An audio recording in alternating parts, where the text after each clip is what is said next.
If you are wondering what is the recommended charger for Samsung Galaxy Tab A11, then the answer is quite simple.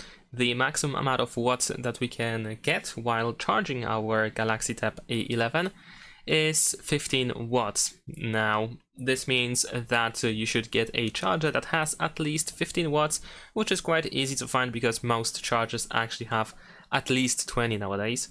So you shouldn't worry about that much.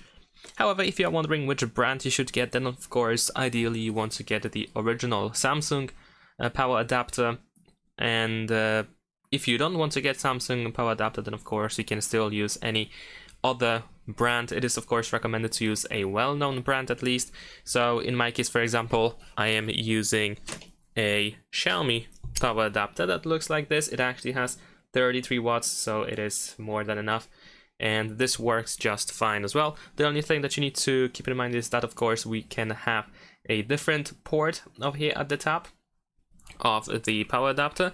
So you might want to make sure that you, for example, get USB-C port on your power adapter, because otherwise if you get USB-A, for example, then you will also have to use a different cable because the original cable is USB-C on both ends.